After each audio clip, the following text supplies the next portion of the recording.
Kisah Legenda Keris Nogososro dan Sabuk Inten.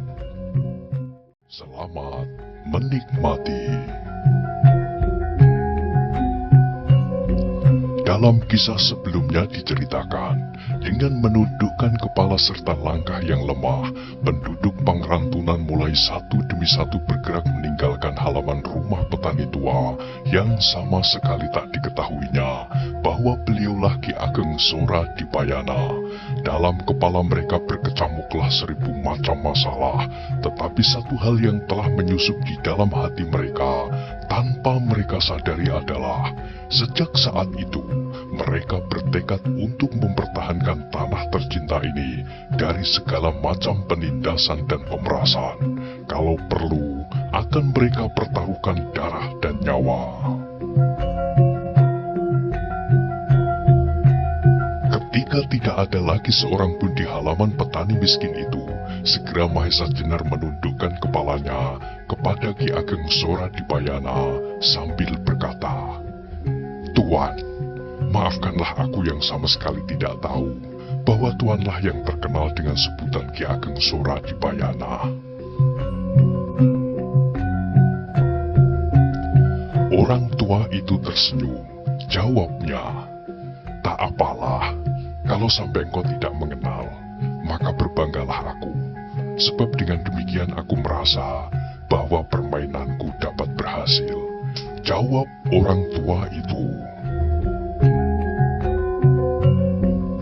Kembali Mahesa Jenar menghormat sambil berkata, "Dengan ini atas nama perguruanku, aku menyampaikan hormat." Ki Ageng Sora Dipayana mengangguk lemah. Katanya, "Rupanya kau adalah satu-satunya waris dari gurumu," kata Ki Ageng Sora Dipayana. Mahesa Jenar menjawab, "Benar Tuan, aku tinggal satu-satunya waris yang harus menjunjung nama perguruanku. Tetapi kemampuanku sangatlah terbatas, sehingga aku sangat cemas bahwa tugas itu tak akan berhasil." Ki Ageng Sora Dipayana tertawa lirih sambil menyahut, "Aku tadi ternyata salah tebak. Ketika aku melihat orang tua dari Gunung Kidul, yang malahan terkenal dari Wanasaba tadi, aku mengira bahwa kau adalah muridnya. Tetapi ketika aku melihat kau melangkah, barulah aku tahu bahwa kau adalah murid Ki Ageng Pengging Sepuh." Mahesa Jenar menjawab, "Benar Ki Ageng, aku adalah murid Ki Ageng Pengging Sepuh." "Siapakah namamu?" tanya Ki Ageng kemudian. "Mahesa Jenar Ki Ageng," jawab Mahesa Jenar. "Lalu adakah kau mendapat tugas dari perguruanmu, sehingga kau sampai ke daerah Pangrantunan ini?" Mendengar pertanyaan Ki Ageng Sora Dipayana, Mahesa Jenar jadi berbimbang. Haruskah ia menyatakan tujuan sebenarnya ataukah tidak? Dalam kebimbangan hati, Mahesa Jenar tidak segera dapat menjawab, sehingga dalam beberapa saat ia berdiri kebingungan. Ki Ageng Sora Dipayana ternyata memang orang yang bijaksana. Karena itu, segera ia menyambung, "Mungkin kau mendapat tugas rahasia dari seseorang. Nah, kalau begitu baiklah, aku bertanya soal lain saja." Tidak Ki Ageng," potong Mahesa Jenar tergagap. Ki Ageng Sora Dipayana tertawa perlahan. Kemudian ia bertanya, "Kaukah satu-satunya murid Ki Ageng Pengging yang masih ada?" "Gurumu almarhum adalah sahabat dekatku. Jadi jangan kau menaruh prasangka apapun kepadaku. Nah, tinggallah untuk sementara bersama aku di Pangrantunan." "Terima kasih Ki Ageng," jawab Mahesa Jenar. "Terpaksa aku dengan menyesal tak dapat memenuhi, sebab aku masih harus meneruskan perjalanan." Begitu tergesa-gesa, potong Ki Ageng. "Benar Ki Ageng." Ki Ageng Sora Dipayana mengangguk-anggukkan kepalanya. Keningnya tampak berkerut dan tiba-tiba terloncat kata dari mulutnya,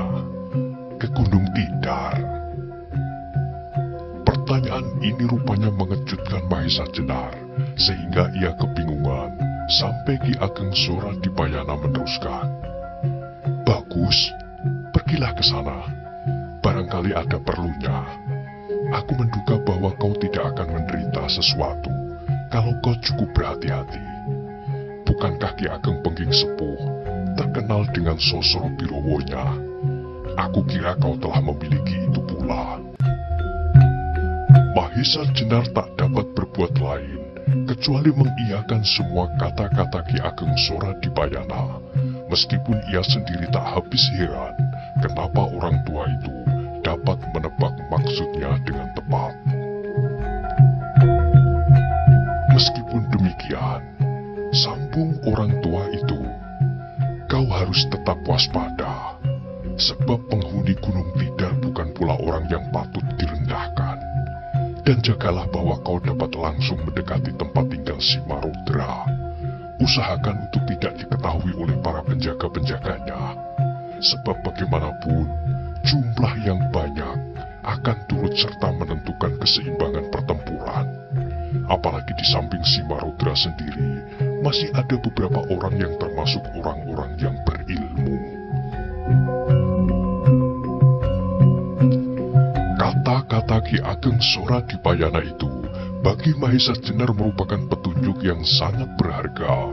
Maka dengan perasaan yang gembira, ia mengucapkan terima kasih yang tak terhingga. Kau pernah ke gunung itu? Tanya Ki Ageng Soradipayana kemudian. Belum, Ki Ageng, jawab Mahesa Jenar. Tetapi aku pernah lewat desa Gelangan di dekat gunung itu. Desa yang berbentuk gelang serta di tengah-tengahnya ada danaunya. Tanya Ki Ageng Soradipayana. Benar, Ki Ageng, jawab Mahesa Jenar. Tetapi sebaiknya kau jangan mengambil jalan ke arah desa itu, sambung Ki Ageng Soradipayana, sebab kau akan terlalu banyak membuang waktu. Sebaiknya kau mengambil jalan yang biasa dilalui oleh gerombolan itu, melewati hutan bagian selatan. Kau tidak perlu lagi mencari-cari jalan, sebab daerah itu sering dilewati oleh anak buah si Marudra, sehingga seakan-akan telah menjadi sebuah jalan raya. Sedang kalau kau bertemu dengan 1-2 orang dari mereka, maka hal itu bukanlah hal yang perlu diributkan. Kau dapat dengan mudah menyembunyikan diri, atau dengan semudah itu pula membinasakan mereka.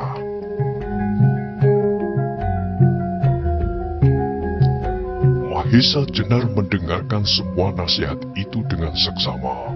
Memang pekerjaan yang akan dilakukan bukanlah pekerjaan yang gampang. Dengan petunjuk-petunjuk yang diterima dari Ki Ageng Soradipayana, semakin teranglah jalan yang akan ditempuhnya.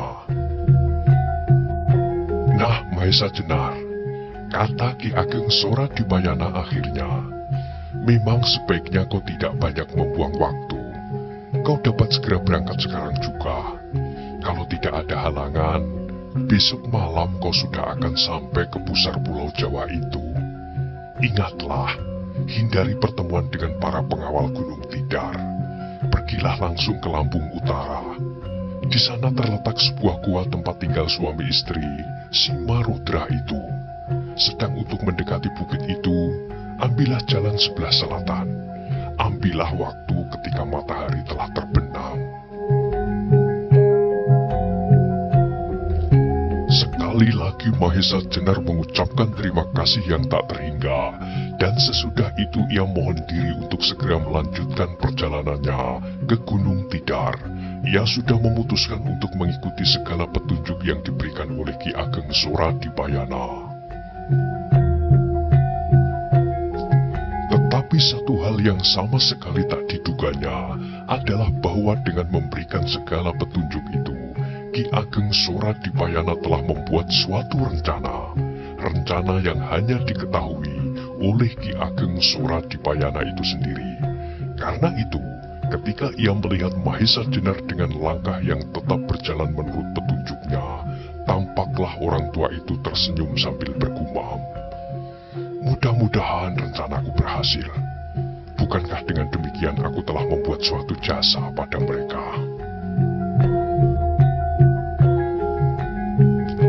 Sementara itu Mahesa Jenar berjalan dengan langkah yang cepat. Ia mengharap bahwa besok malam ia sudah dapat sampai ke tempat tinggal Simarudra. Menilik rencana pertemuan dari golongan hitam, di mana Simarudra akan ikut serta, maka dapatlah dibayangkan bahwa setidak-tidaknya Simarudra sendiri atau berdua dengan istrinya pasti mempunyai tingkat kepandaian yang sama dengan Lowoiju. Ditambah lagi mereka ternyata memiliki pusaka keris Nogososro dan sabuk inten. Karena itu, ia harus berhati-hati dalam tiap tindakannya untuk mendapatkan kembali keris Nogososro dan sabuk inten.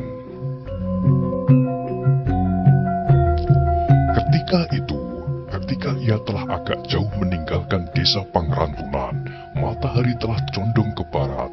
Angin yang bertiup agak kencang dari hutan terasa betapa silirnya.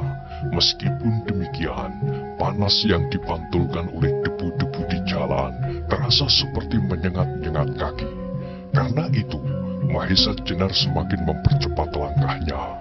Sekali-kali, ia meloncat-loncat di atas rumput yang tumbuh di tepi-tepi jalan. Sebentar kemudian, Mahesa Jenar telah meninggalkan daerah-daerah persawahan Pangrantunan. Ia mulai memasuki daerah-daerah padang ilalang dan hutan-hutan kecil untuk segera sampai ke induk hutan yang memagari tanah perdikan Pangrantunan.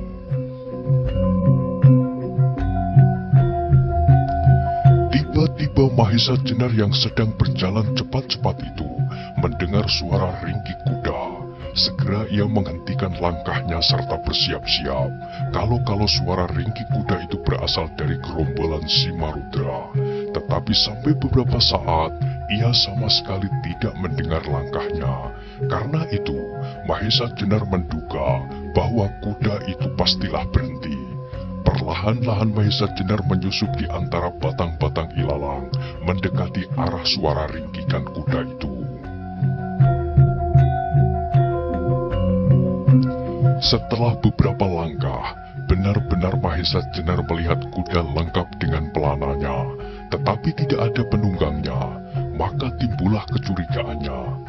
Tiba-tiba ia menjadi sangat terkejut ketika dilihatnya di samping kuda itu menggeletak sesosok tubuh yang rupa-rupanya sudah tidak bernyawa lagi. Perlahan-lahan dan hati-hati ia merunduk mendekati mayat itu. Ternyata bahwa mayat itu adalah mayat seorang laki-laki yang gagah. Di tangannya masih tergenggam sebatang tombak pendek. Ketika Mahesa Jenar mengamat-amati daerah di sekitar mayat itu, sama sekali tidak terdapat bekas-bekas telapak, baik telapak kuda maupun telapak kaki manusia yang lain, kecuali telapak kuda yang seekor itu. Ketika Mahesa Jenar sudah yakin bahwa di sekitar tempat itu sama sekali tidak ada bahaya, maka mulailah ia mengamat-amati mayat orang gagah itu dengan seksama. Wajah mayat itu tampak biru kemerah-merahan, hampir di seluruh permukaan kulitnya tampak noda-noda biru kemerah-merahan.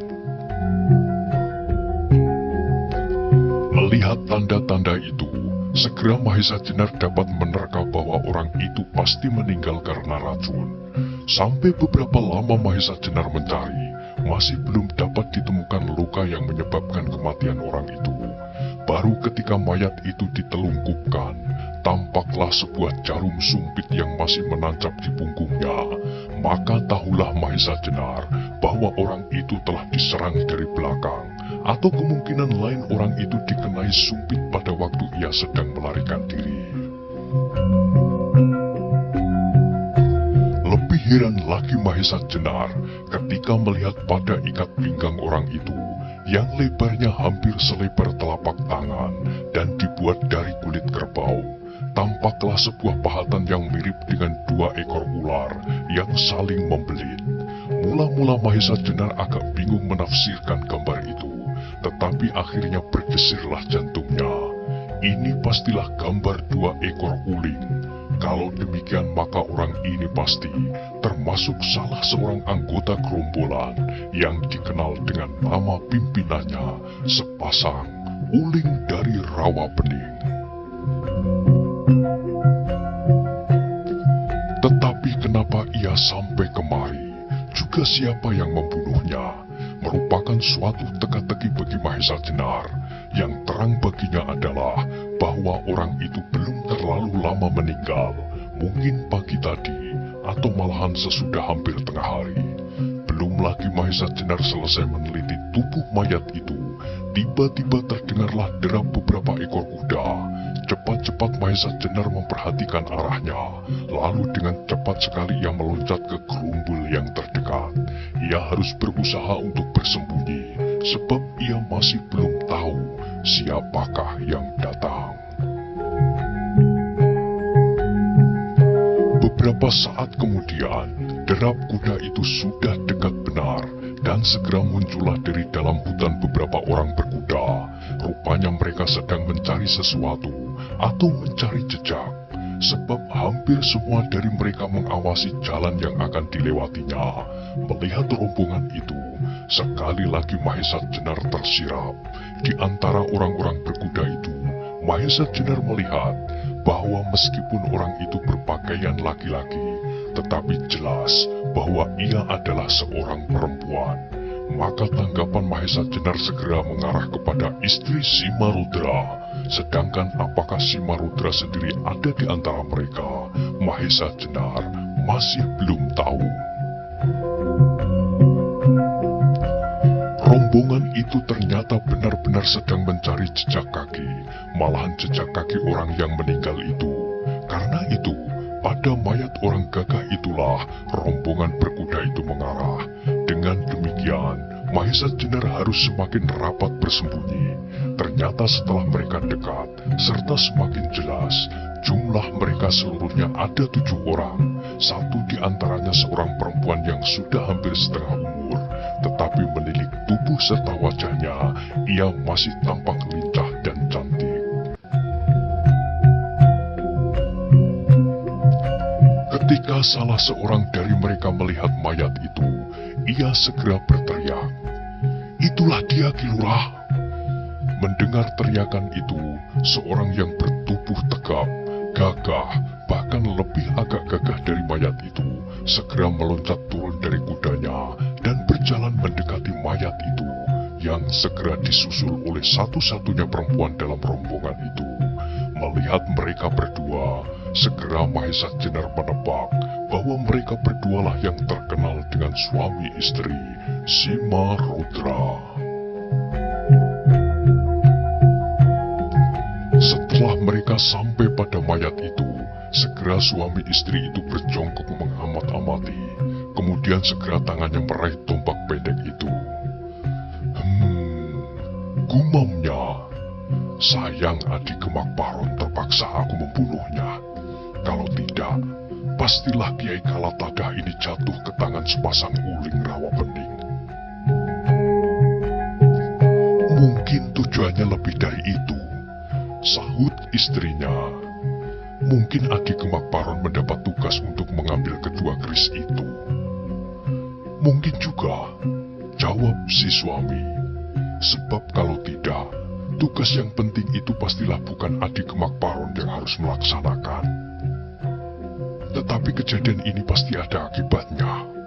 Sela istrinya. Apakah kakak beradik dari Rawa Bening itu akan tinggal diam? Pasti tidak, jawab si suami. Tetapi ia tidak pula akan bertindak gegabah, sebab kalau tindakannya terdengar oleh golongan lain, pasti akan menimbulkan keributan pula. Pastilah Lowo Ijo, Jaka Soka dan sebagainya tidak pula akan tinggal diam. Si istri tampak berpikir sejenak, lalu katanya, itu berarti akan mempercepat saat pertemuan akhir tahun ini di Rawa Bening. Mungkin mereka akan bersama-sama datang ke Gunung Tidar untuk memperebutkan pusaka-pusaka itu. Mungkin, jawab suaminya, itu berarti pekerjaan kita bertambah berat.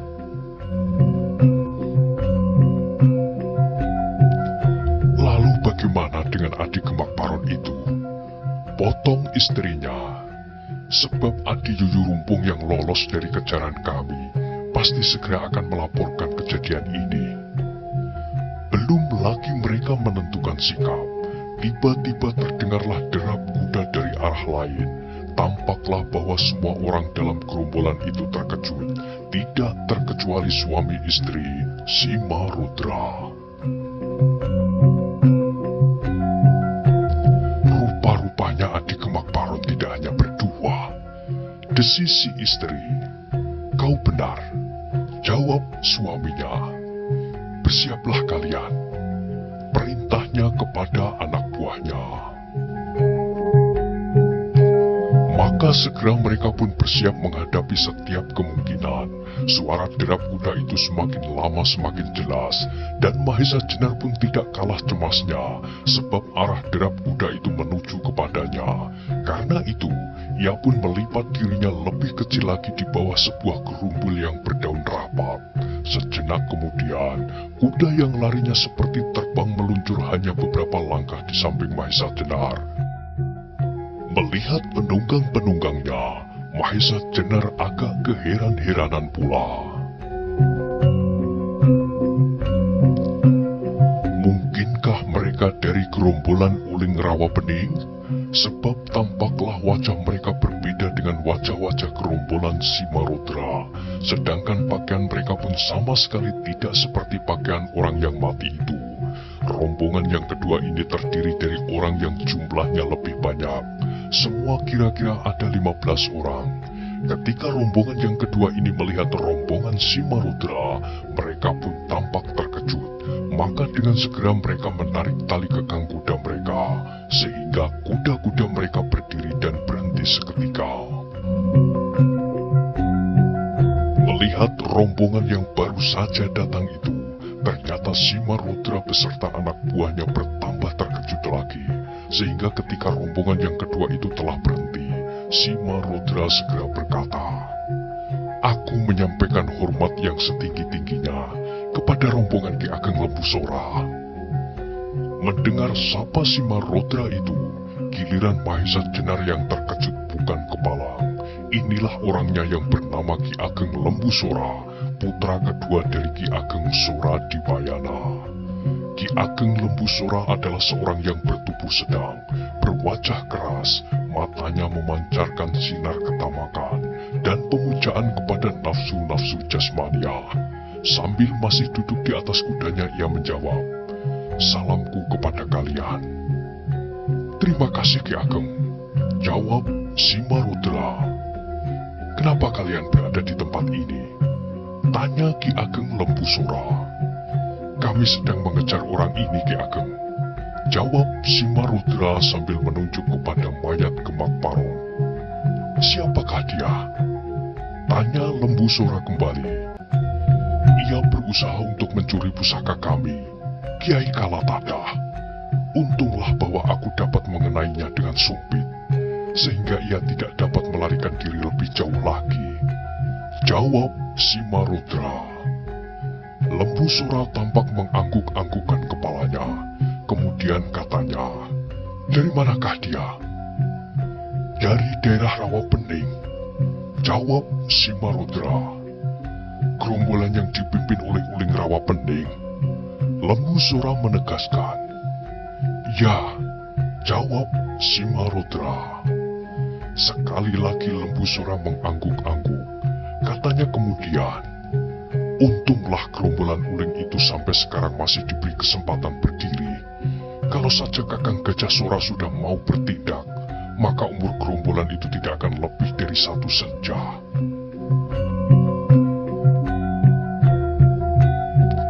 Rupanya hal itu pun disadari oleh sepasang Uling itu, sehingga mereka tidak berani berbuat apa-apa di dalam wilayah kekuasaan Ki Ageng Gajah Sora. Sahut Sima Rudra, "Meskipun secara perseorangan, belumlah pasti bahwa kakak beradik Uling itu dapat dikalahkan oleh Ki Gajah Sora." "Kau yakin itu?" potong Ki Ageng Lembu Sora. "Hal yang mungkin sekali," jawab Sima Rudra. Ki Ageng Lembu Sora tampak mengernyitkan alisnya. Ia tampak tidak begitu senang mendengar keterangan si Marudra itu. "Seperti kau yakin bahwa kau tidak dapat aku kalahkan," katanya kemudian. Si Marudra menarik nafas panjang. Tampaklah betapa tajam pandangan matanya. Perlahan-lahan ia menegakkan kepalanya, memandang ke arah puncak-puncak pohon raksasa yang bertebaran di hutan. Jelas betapa ia mencoba menguasai dirinya untuk tidak bertindak tergesa-gesa. Sebentar kemudian, baru dia menjawab, "Ki Ageng, aku tidak ingin berkata demikian. Selama kita masih saling menghormati persetujuan kita, biarlah apa yang akan terjadi di daerah Banyu Biru dan Rawa Pening. Sedang di antara kita hendaknya tetap berlaku persetujuan yang sudah sama-sama kita terima, supaya kita tidak usah menilai siapakah di antara kita yang lebih kuat. Sedangkan apa yang berlaku sekarang, aku rasa sudah saling menguntungkan."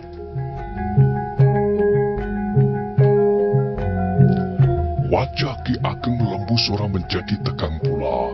Rupanya ia pun sedang berusaha untuk menguasai perasaannya. Sejenak kemudian dengan mata yang berapi-api ia berkata, "Bagus, kalau kau masih tetap dalam pendirianmu itu. Tetapi aku dengar, kau mulai membuat perkara.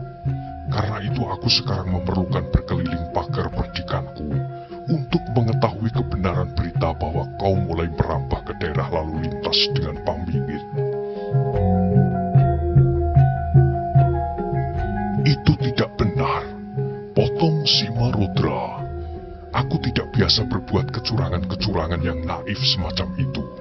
Mungkin dalam kehidupanku telah ribuan kali aku berbuat curang, tetapi untuk keperluan yang cukup bernilai dan seimbang dengan kecurangan yang terpaksa aku lakukan."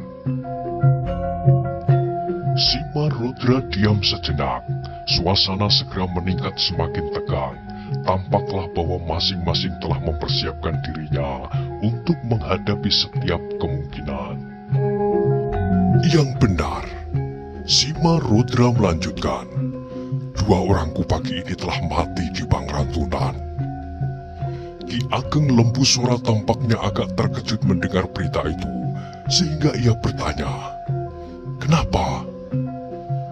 "Sebabnya masih belum begitu jelas," jawab si Marudra. "Sebab aku masih belum sempat mengusutnya, karena ada peristiwa pencurian pusaka ini. Tetapi 2 atau 3 hari yang akan datang, pastilah aku sendiri akan datang ke Pangrantunan untuk melihat siapakah yang telah berbuat kejahatan itu." "Si Marudra," sahut Ki Ageng Lembu Sora, "yang termasuk dalam persetujuan kita hanyalah sumbangan hasil bumi dari penduduk Pangrantunan, bukan orang-orangnya. Tetapi aku tidak membiarkan pembunuhan itu menjadi kebiasaan," jawab si Marudra. "Karena itu yang bersalah harus mendapat hukuman. Aku beri wewenang kau melakukan hukuman hanya kepada yang bersalah. Tetapi awas, jangan berbuat sekehendakmu saja atas orang-orangku, sebab ganti yang kuberikan kepadaku akhir-akhir ini ternyata mulai merosot nilainya." Mendengar kata-kata Ki Ageng Lembu Sora yang terakhir, tiba-tiba si Marudra tertawa menggelegar. Katanya kemudian, "Jangan takut Ki Ageng. Lain kali pasti aku akan lebih memberi kepuasan kepada Ki Ageng." "Aku berkata yang sebenarnya," potong Ki Ageng Lembu Sora. "Karena itu segala sesuatunya terserah kepadamu. Aku akan melanjutkan perjalanan sekarang." Sehabis mengucapkan kata-kata itu, segera ia menarik tali kekang kudanya, serta mencambuknya keras-keras, sehingga kudanya terloncat dan berlari kencang. Para pengikutnya segera mengikutinya pula. Suami istri si Marudra bersama anak buahnya mengawasinya sampai hilang di balik semak-semak. Setelah itu, kembali terdengar si Marudra tertawa tergelak-gelak. Katanya, "Orang gila, Rupa-rupanya masih juga ada sisa-sisa minatnya untuk meninjau daerah percikannya yang sebentar lagi pasti akan dapat aku telan seluruhnya, kata Simarodra kemudian. Jangan terlalu tergesa-gesa, potong istrinya. Apa kau kira Ki Ageng Gajah Sora akan tinggal diam? Dengan kedua pusaka keris Nogo Sosro dan Sabuk Inten itu di tangan kita, pastilah bahwa kita akan menguasai segenap aliran hitam di Pulau Jawa, seperti apa yang pernah kita janjikan bersama. Sesudah itu apakah arti kekuasaan Gajah Sora? Sedangkan Demak sendiri, lambat laun pasti akan dapat aku lenyapkan pula. Si istri Simarodra mengangguk-anggukan kepalanya, lalu katanya, mudah-mudahan semua itu tidak hanya merupakan sebuah impian yang akan lenyap bersama terbitnya matahari. Si suami tertawa perlahan-lahan, seperti kepada dirinya sendiri ia berkata, aku harus bekerja lebih keras. Mungkin akan banyak hal yang harus aku hadapi dalam perjalanan ke Istana Demak. Lalu apa yang akan kita perbuat sekarang? Tiba-tiba istrinya bertanya. Suami Simarodra itu menjadi seperti orang yang tersadar dari lamunannya. Kembali ia mengamat-amati mayat Gemak Paron. Sebentar kemudian ia berkata, marilah Nyai, sebaiknya kita kembali. Mungkin sehari dua hari, kakak beradik Uling dari Rawa Pening akan berkunjung ke rumah kita. Baru sesudah itu kita pergi ke Pangrantunan untuk mencari pembunuh-pembunuh itu.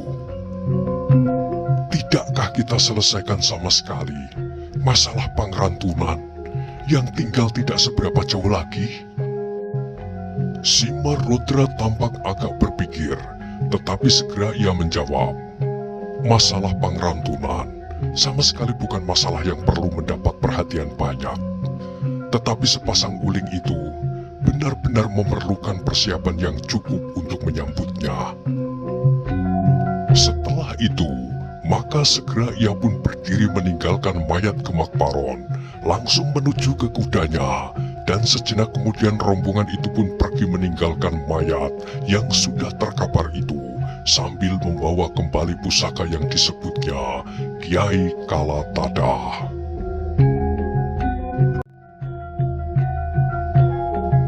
Setelah derap kuda mereka tak terdengar lagi, Mahesa Jenar perlahan-lahan keluar dari persembunyiannya. Tanpa sadar, ia menggelengkan kepalanya sambil mengusap dadanya. Meskipun ia tidak tahu bunyi perjanjian antara Ki Ageng Lembusura dan Simarodra, tetapi bahwa Ki Ageng Lembusura bersedia menyerahkan sebagian dari wilayahnya untuk sumber perbekalan dari golongan hitam adalah suatu tindakan yang tercela. Apapun yang diterima Ki Ageng Lembusura dari Simarodra sebagai gantinya, hal itu adalah suatu penghinaan atas kekuasaan yang dipegangnya. Dengan membiarkan adanya kekuasaan asing turut serta mencampuri masalah di dalam rangka, apalagi ketika Mahesa Jenar teringat akan rencana Simarodra tidak saja menguasai perdikan ini, tetapi ia sudah mulai merintis jalan ke Demak.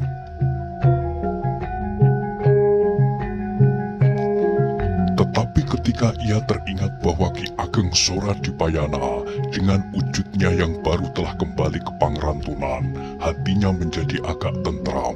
Pasti orang tua itu tidak akan membiarkan pengkhianatan itu tetap berlangsung, sebab kekuasaan yang selalu dibayangi oleh kekuasaan lain tidaklah lebih dari kekuasaan boneka.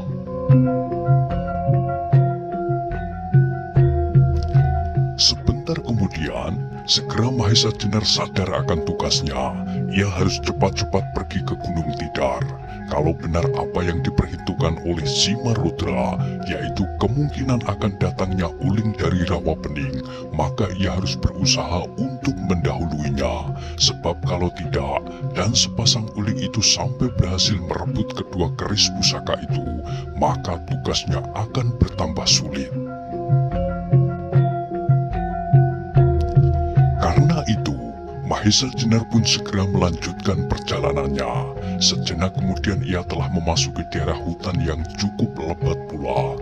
Tepatlah apa yang dikatakan oleh Ki Ageng Soradipayana, bahwa di dalam hutan itu seolah-olah telah dibuat sebuah jalan yang walaupun sempit tetapi cukup baik untuk lalu lintas kuda maupun orang berjalan.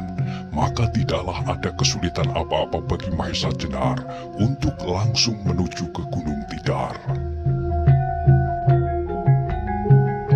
Tetapi belum lama ia menyusur jalan rimba, tiba-tiba didengarnya telapak kuda yang lari sangat kencang dari arah depan. Mula-mula Mahesa Jenar mengira orang-orang Simarudra, tetapi ketika diketahuinya bahwa suara derap kuda itu tidak lebih dari seekor, maka maksudnya untuk menghindar itu diurungkan. Ia tetap saja berdiri menepi dengan maksud untuk mendapatkan suatu pengertian baru tentang Simarudra dari orang itu.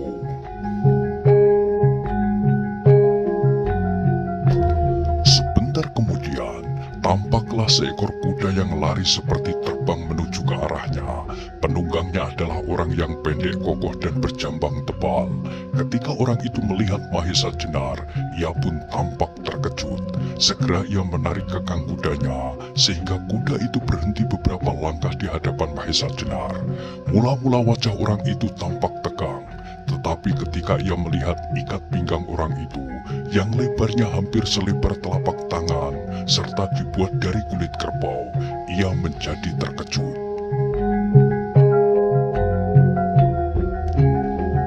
Segera ia ingat kepada Kemak Paron yang mati kena sumpit punggungnya, juga memakai ikat pinggang yang serupa.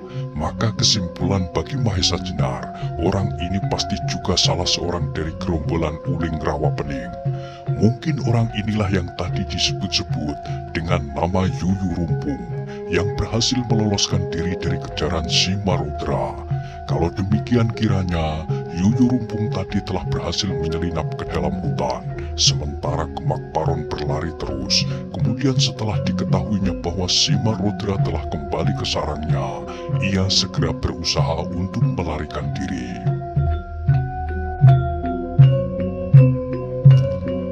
Orang berkuda itu, setelah memandangi Mahesa Jenar sejenak, segera bertanya, "Siapakah kau yang berani lewat di jalan yang khusus bagi gerombolan Simarudra?"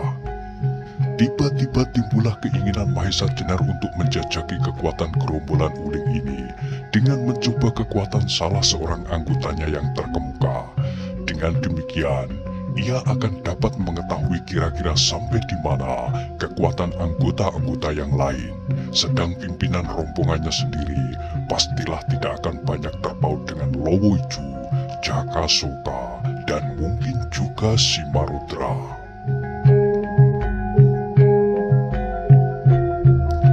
Karena itu, Mahesa Jenar menjawab, "Namaku Yuyu Rumpung dan berasal dari Rawapening.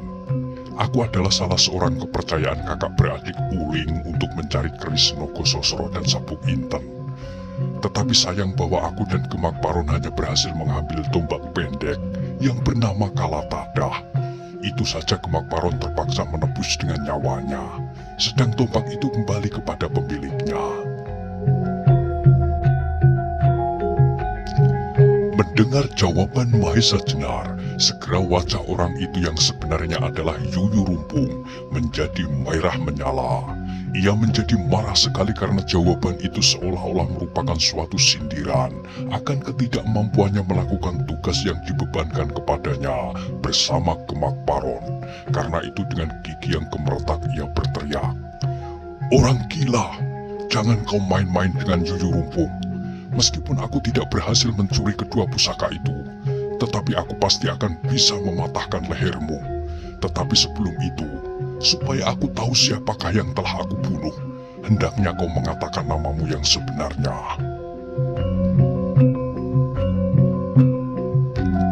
Mendengar teriakan Yuyu Rumpung, Mahesa Jenar hanya tertawa dingin. Jawabnya, "Kau memang lekas marah. Untuk melaksanakan tugas yang sulit itu, seharusnya Uling Rawapening memilih orang yang tenang dan dapat menguasai perasaannya. Mungkin Kemak Paron tidak selekas engkau menjadi marah. Rupanya Yuyu Rumpung sudah tidak dapat menguasai dirinya lagi. Segera ia meloncat dari kudanya dan dengan suatu gerakan yang dahsyat, ia langsung menyerang Mahesa Jenar dengan suatu pukulan ke arah pelipis. Ternyata Yuyu Rumpung adalah orang yang mempunyai kekuatan yang luar biasa. Pukulannya mengandung tenaga yang hebat serta cepat. Mendapat serangan yang demikian cepatnya, Mahesa Jenar segera merendahkan diri dan dengan sebagian tenaganya, ia mempergunakan ujung sikunya untuk menyerang lambung lawannya.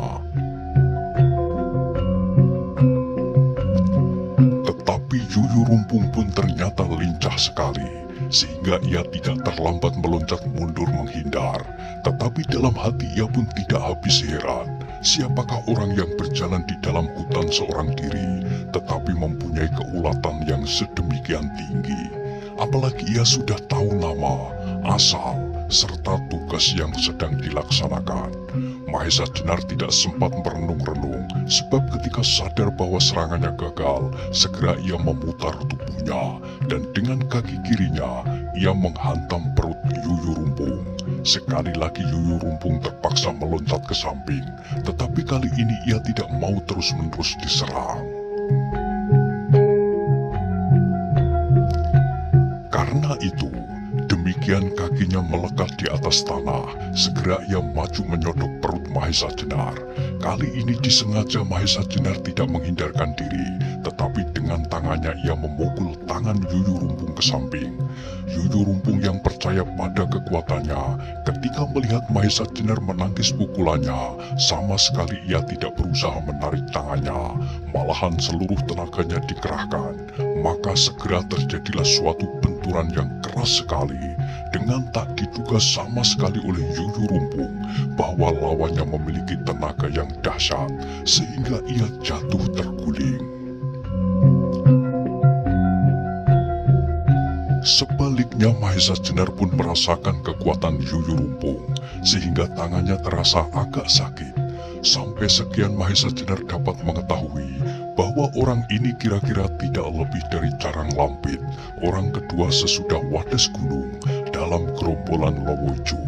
Maka ketika dengan sedikit kesulitan, Yuyu Rumpung berdiri, segera Mahesa Jenar meloncatinya, dan dengan tangannya yang kokoh kuat, segera ia menangkap kedua lengan Yuyu Rumpung, dan dengan lututnya ia menekan punggungnya. Yuyu Rumpung terkejut melihat kegarangan lawannya, tetapi tak ada lagi kesempatan baginya untuk melepaskan diri. Selanjutnya, terdengar Mahesa Jenar bertanya, "Yuyu Rumpung, selain kau dan Kemak Paron, siapakah yang termasuk orang-orang penting dalam gerombolanmu?" Pertanyaan ini telah memusingkan kepala Yuyu Rumpung. Ia pun segera mengetahui bahwa orang ini pasti bukan dari golongan hitam, sebab dari golongan itu pada umumnya sudah mengenal siapa-siapa yang menjadi orang-orang terpenting dalam gerombolan masing-masing. Ketika sampai beberapa lama ia tidak menjawab, terasa tekanan lutut di punggungnya semakin keras dan semakin keras, sehingga terpaksa ia berkata, "Apakah kepentinganmu dengan mengetahui orang-orang kami?" "Itu adalah soalku," jawab Mahesa Jenar. "Yang ku minta hanyalah kau sebutkan nama-nama itu, dan jangan bohong." Sementara itu punggung Yuyu Rumpung semakin terasa sakit, sehingga akhirnya ia tak dapat mengelak lagi. Katanya, "Kemak Paron adalah orang kedua dalam gerombolan kami, sedang aku adalah orang ketiga." "Siapakah orang pertama?" tanya Mahesa Jenar lagi. "Orang pertama adalah Kakang Sri Gunting." "Kenapa bukan Sri Gunting itu yang pergi untuk mencari pusaka-pusaka itu?" "Kakang Sri Gunting sedang tidak ada di rumah." "Kemana dia?" "Ke Nusa Kambangan, ke tempat Jaka Soka." Mendengar pertanyaan Mahesa Jenar itu, Yuyu Rumpung menjadi bertambah heran. Rupanya orang ini sudah agak banyak mengenal tokoh-tokoh hitam.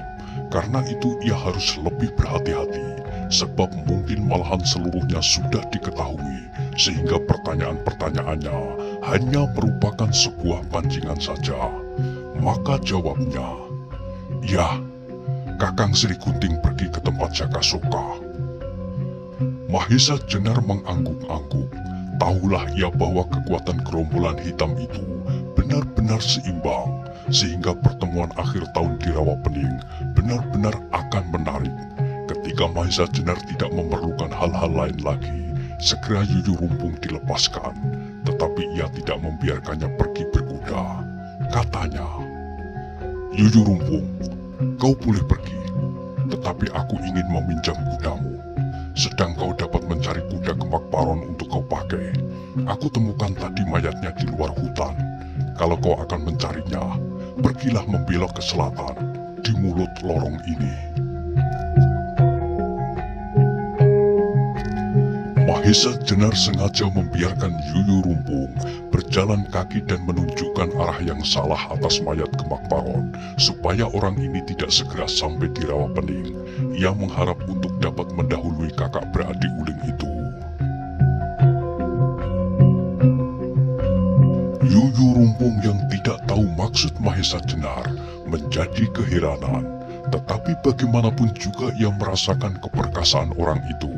Maka ketika ia mendapat kesempatan untuk pergi, segera ia pun meloncat dan melangkah cepat sekali menjauhi Mahesa Jenar, meskipun ia menggerutu tak habisnya karena kudanya dirampas. Sedangkan Mahesa Jenar merasa mendapat keuntungan akan pertemuannya dengan Yuyu Rumpung. Ia sudah mendapat gambaran sedikit tentang kekuatan gerombolan Uling Rawapening, sedangkan keuntungannya yang lain, ia telah dapat menghambat di jalan orang itu, sehingga kemungkinan untuk dapat mendahului sampai ke Gunung Tidar semakin besar. Sedangkan kuda yang dirampasnya sama sekali tak diperlukannya, sebab dengan kuda itu ia tidak lagi bebas untuk dapat menyusup ke gerombolan apabila ia berjumpa dengan orang yang perlu dihindari. Juga jarak yang ditempuhnya sudah tidak begitu jauh lagi. Kalau misalnya ia dapat mencapai gunung itu sebelum sore, ia masih juga harus menunggu sampai matahari terbenam. Maka akhirnya dilepaskannya kuda Yuyu Rumpung itu, dan Mahesa Jenar melanjutkan perjalanannya dengan berjalan kaki. Sementara itu, cahaya merah telah membayang di langit mewarnai mega yang bertebaran. Sedang di dalam hutan, sinar matahari yang sudah sangat lemah itu tidak kuasa lagi untuk melawan kegelapan yang perlahan tapi pasti akan turun, menyeluruh sampai ke segenap lekuknya.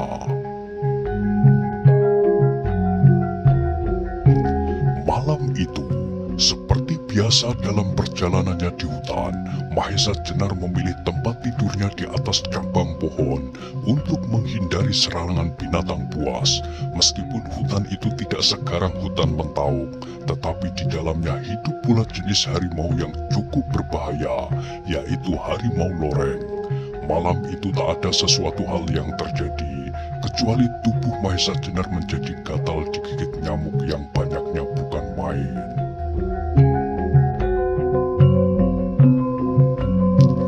Ketika langit di sebelah timur mulai meremang, Mahesa Jenar segera turun dari tempat istirahatnya, dan setelah sekali dua kali ia menggeliat, maka ia segera memulai kembali perjalanannya ke Gunung Tidar, sambil mencari sumber air untuk mencuci mukanya. Jalan yang ditunjukkan oleh Ki Ageng Sora di Bayana itu ternyata jauh lebih dekat daripada apabila ia menempuh jalan yang direncanakannya. Seperti semula, jalan ini langsung memotong arah ketujuannya. Karena itu, maka ia tidak perlu untuk tergesa-gesa, sebab ia masih harus menunggu gelap untuk bertindak. Pada saat ia melewati longgangan hutan itu, ia dapat jelas melihat Gunung Tidar berdiri tegak seperti jamur raksasa yang konon merupakan pusar pulau Jawa. Sudah tidak begitu jauh lagi di hadapannya, sehingga perjalanan Mahesa Jenar kali ini merupakan sebuah perjalanan yang justru diperlambat. Meskipun demikian, ia masih juga agak kesiangan sampai di dataran yang mengitari bukit itu, sehingga ia mempunyai waktu sekedar untuk beristirahat. Maka ketika sampai saatnya matahari turun serta burung mulai bergitaran mencari tempat untuk tidurnya, Mahesa Jenar dengan wajah yang tegang memandangi Gunung Tidar, di mana berdiam suami istri Sima Rodra yang telah berhasil menyimpan sepasang keris Kiai Noko Sosro dan Sabuk Inten. Dalam keadaan yang demikian, seolah-olah ia mulai menilai dirinya kembali. Sudahkah ia siap untuk melakukan tugas yang penting itu? Ia seorang diri harus terjun langsung ke dalam sarang sepasang harimau yang cukup ganas. Berkali-kali ia meremaskan tangannya, di mana disimpan senjata kepercayaannya, Sosro Birowo. Sementara kemudian, ketika benar-benar matahari telah melenyapkan diri di balik Gunung Tidar itu, mulailah Mahesa Jenar melaksanakan tugas untuk membebaskan kedua pusaka itu berdasarkan petunjuk dari Kiai Ageng Sora Dipayana. Untuk naik ke bukit itu, ia tidak langsung mendaki dari arah timur, tetapi ia melingkar ke selatan dan dari sanalah dengan hati-hati sekali dia selangkah demi selangkah mendekati lereng bukit itu. Sebentar ia berhenti untuk mendengarkan kalau ada langkah seseorang ataupun tarikan nafas. Untunglah bahwa telinga dan matanya cukup terlatih. Ketika sampai pada tanjakan pertama dari Bukit Tidar, tampaklah bahwa Sima Rodra benar-benar memasang perbentengan untuk melindungi sarangnya. Batu besar yang tampaknya berserak itu ternyata merupakan pasangan yang apabila sedikit saja tersentuh, pasti akan tergelincir dan menggelundung ke bawah. Untunglah bahwa tiap gerak Mahesa Jenar selalu dilandasi oleh ketelitian serta kehati-hatian. Setelah merayap beberapa saat, Mahesa Jenar berhasil melintasi pagar yang pertama untuk kemudian menjumpai benteng.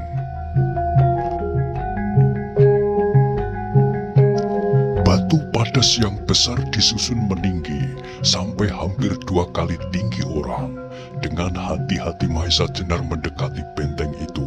Kemudian dengan tangannya ia meraba-raba, seolah ingin mengetahui sampai di mana kira-kira kekuatan padas itu.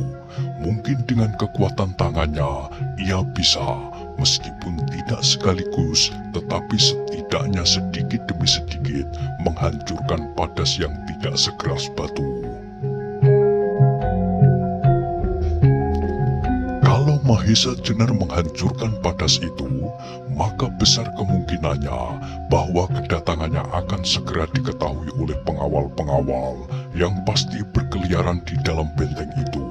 Maka dicarinya cara lain untuk dapat melampauinya. Sekali lagi Mahesa Jenar meraba-raba serta menaksir kekuatannya. Kemudian dipilihnya cara dengan memanjat saja dan kemudian meloncat masuk. Demikianlah Mahesa Jenar dengan hati-hati memanjat dinding batu padas itu. Sampai ia di atas, ia tidak langsung meloncat, tetapi dengan perlahan-lahan sekali ia melekatkan dirinya merapat dinding, dan untuk beberapa lama ia menelungkup di situ sambil mengamat-amati keadaan di dalam daerah sarang Sima Rodra itu. Malam itu rasanya sepi sekali, lebih sepi daripada malam-malam yang pernah dilewatinya. Sekali dua kali terdengar anjing liar menyalak di kejauhan, disaut dengan pekikan burung hantu yang sedang mencari mangsa. Mahesa Jenar masih saja berbaring menelungkup di atas dinding batu. matanya berputar menjelajahi seluruh lingkaran yang membentang di hadapannya. Adapun daerah di dalam benteng Simarodra itu pun merupakan suatu lapangan yang bersemak-semak dan rumput-rumput liar bertebaran tumbuh di sana-sini. Sebenarnya tempat itu merupakan tempat yang baik sekali untuk dapat menyusup mendekati Goa Simarodra di lambung sebelah utara bukit itu. Sebab dengan adanya semak-semak dan rumput-rumput liar itu justru memberi kemungkinan yang lain bahwa di dalam semak-semak itulah orang-orang Simarodra berjaga-jaga untuk mengawasi keamanan sarangnya. Sampai beberapa lama Mahesa Jenar masih saja melekatkan dirinya pada dinding padas itu. Tiba-tiba terasalah angin yang bertiup perlahan-lahan menghembuskan bau yang wangi. Bau yang dibawa angin dari utara ini mempunyai pengaruh yang aneh sekali. Terasa betapa tubuh Mahesa Jenar menjadi nyaman serta matanya menjadi berat sekali. Angin yang aneh ini datang mengalir terus-menerus seperti mengalirnya air sungai, sehingga pengaruhnya semakin lama semakin mencengkeram diri Mahesa Jenar. Tetapi Mahesa Jenar adalah seorang prajurit yang terlatih lahir batin.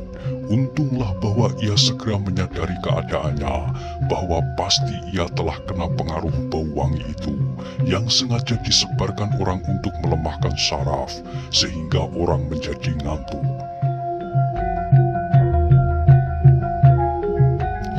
Inilah kekuatan sirup yang seperti pernah dialami beberapa tahun lalu, yang disebarkan oleh Lowo Ijung. Tetapi menilik kekuatannya, rasanya sirup kali ini agak lebih kuat dari yang dahulu, serta sifatnya pun berlainan pula. Karena itu, Mahesa Jenar segera memusatkan kekuatan batin, dan seperti orang yang sedang mengheningkan cipta, Mahesa Jenar diam tanpa bergerak di tempatnya, berusaha melawan pengaruh sirup itu. Meskipun agak lambat, tapi sedikit demi sedikit ia berhasil menguasai dirinya kembali, sehingga akhirnya ia merasa bahwa ia telah lepas dari daya sirup itu. Mengalami hal yang demikian, Mahesa Jenar berpikir keras, apakah sirup ini datang dari Simarodra? Tetapi kalau benar demikian, maka anak buahnya sendiri yang tidak mempunyai daya tahan yang cukup akan tertidur pula. Dengan demikian, maka kekuatan mereka akan jauh berkurang. Jadi adalah suatu kemungkinan bahwa sirup ini datangnya dari luar, dari orang lain. Tetapi siapa? Kakak beradik Wuling tak mungkin akan secepat ini mencapai Bukit Tidar, kecuali kalau ia berada pada jarak yang dekat sejak Gemak Paron menyusup masuk ke Gua Simarodra ini.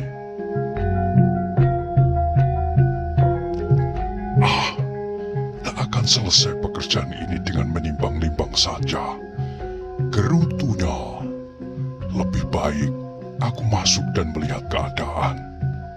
Segera setelah itu, dengan tidak meninggalkan kehati-hatian, Mahesa Jenar meloncat masuk ke dalam lingkungan sarang sepasang harimau yang cukup ganas itu. Dengan mengendap-endap ia berjalan, lewat lambung sebelah timur, ia memutar ke arah utara. Tetapi, mendadak ia dikejutkan oleh teriakan yang mirip dengan aum seekor harimau, disusul oleh jerit yang mengerikan. Pastilah suara ini berasal dari suami istri Simarodra yang sedang marah. Cepat Mahesa Jenar meloncat semakin dekat ke arah suara itu. Beberapa kali ia melihat beberapa penjaga tidak dapat meloloskan diri dari pengaruh sirup yang tajam itu. Ketika ia sudah semakin dekat, ia bertambah terkejut lagi ketika ia mendengar derap orang berkelahi. darah Mahesa Jenar segera bergejolak hebat. Siapakah yang telah mendahulunya masuk ke sarang Simarudra? Perlahan-lahan ia maju setapak demi setapak, sehingga akhirnya ia mendapat perlindungan sebuah padas yang cukup besar di sebelah timur gua Simarudra. Kembali darah Mahesa Jenar tersiram ketika ia menyaksikan suami istri Simarudra itu sedang bertempur dengan seorang yang bertubuh tinggi, berwajah bulat, serta berdada lebar. Tetapi karena gelap, ia tidak dapat segera mengenal wajahnya. Pertempuran itu ternyata berlangsung dengan hebatnya. Suami istri Simarudra ternyata memang bukan namanya saja yang garang, tetapi tandangnya pun tidak kalah hebat dengan namanya. Kakinya yang meskipun besar-besar seperti bumbung petung, tetapi seperti seekor harimau, dengan lincahnya ia meloncat, menyerang dan menghantam. Sedang istrinya bertempur dengan tangan yang dikembangkan. Segera Mahesa Jenar mengenal bahwa cara yang demikian selalu dipergunakan oleh seorang yang sangat percaya akan kekuatan jari-jarinya, atau yang lebih mengerikan, ia bersenjatakan kuku-kukunya yang beracun. Melihat cara suami istri Simarudra bertempur, segera ia mengingat akan cerita Demang Pananggalan. Maka Mahesa Jenar hampir dapat memastikan bahwa yang pernah datang ke Prambanan serta pernah menculik gadis dan dibawa ke Gunung Baka adalah gerombolan Simarudra ini. Maka ketika ia telah menyaksikan sendiri kegarangannya, ia pun menjadi yakin bahwa Demang Pananggalan memang bukan lawan dari orang ini. Apalagi dalam hal menghadapi segala hal, tampaknya suami istri Simarudra selalu bertempur bersama-sama, sehingga untuk melawan orang yang baru setingkat Pananggalan pun mereka bertempur bersama. Kalau demikian halnya, maka bagaimanakah kira-kira yang akan terjadi dalam pertemuan golongan hitam di Rawapening? Bolehkah mereka bertempur berpasang-pasang, ataukah hanya seorang-seorang? Menilik gerak serta keperkasaannya, maka pastilah Simarudra sendiri memiliki kehebatan yang sama dengan Lowoijo. Sedangkan istrinya ternyata sedikit di bawahnya. Tetapi karena perempuan itu bersenjatakan kuku-kukunya sendiri, maka ia pun nampak sangat berbahaya. Apalagi ketika sekali tampak di ujung kuku itu berkilat suatu cahaya, maka sudah pasti bahwa di ujung kuku-kuku itu ditaruh logam yang mungkin sekali beracun. Tetapi lawan Simarudra itu pun ternyata orang yang luar biasa. Mahesa Jenar sendiri pernah bertempur berpuluh kali menghadapi orang-orang perkasa. Yang terakhir adalah Jakasuka serta Lowoijo. Tetapi untuk menghadapi dua orang sekaligus baginya adalah pekerjaan yang berat sekali. Kalau ia terpaksa bertempur melawan keduanya, maka pastilah pagi-pagi ia sudah mempergunakan ilmunya Sosro Birowo. Nah, bagaimanakah kisah selanjutnya? Silahkan ikuti terus kisah legenda Keris Nogososro dan Sabuk Inten pada episode berikutnya. Sampai jumpa.